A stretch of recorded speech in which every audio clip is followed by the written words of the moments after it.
Olympics kabaddi క్రీడకు చోటు దక్కితే చూడాలని ఉందని పోలాండ్ కబడ్డీ ఫెడరేషన్ అధ్యక్షుడు మిచెల్ స్పిక్టో వ్యాఖ్యానించారు. భారత ప్రధాని నరేంద్ర మోడీ ఆ దిశగా చొరవ తీసుకోవాలని కోరారు.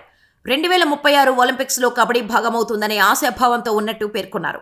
ఆ ఒలింపిక్స్ నిర్వహణకు భారత్ బెట్టింగ్ వేస్తుందని ఇప్పటికే ప్రధాని మోడీ వెల్లడించిన సంగతి తెలిసిందే. ప్రస్తుతం మోడీ పోలాండ్లో పర్యటిస్తున్న నేపథ్యంలో ఆయనతో స్పిక్టో భేటీ అయ్యారు. మోదీతో మాట్లాడిన తర్వాత పాజిటివ్ ఎనర్జీ వచ్చినట్టు ఫీల్ అవుతున్నా. అహ్మదాబాద్లో భారీ స్టేడియం నిర్మాణం వెనుక ఆయన కృషి ఎంతో ఉంది. అక్కడ నేను కూడా వరల్డ్ కప్ ఆడే. ప్రధాని మోడీ వల్ల భారత్ మరింత బలంగా మారింది. ప్రతి క్రీడలోనూ మెరుగైన ప్రదర్శన చేస్తోంది.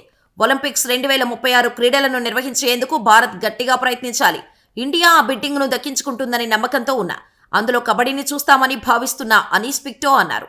అలాగే కబడ్డీని మరింత విస్తరించడంలో భారత ప్రధాని నరేంద్ర మోడీ కీలక పాత్ర పోషించారని పోలాండ్ కబడ్డీ ఫెడరేషన్ సభ్యురాలు కల్బర్కాస్కీ అన్నారు.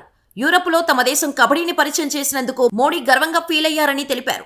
కేవలం కబడ్డీని విస్తృతం చేసినందుకే కాకుండా పిల్లలు, యువతలో ఆట పట్ల ఇష్టం పెరిగేలా చేయటం కూడా ఆయన్ను ఆకర్షించిందని తెలిపారు.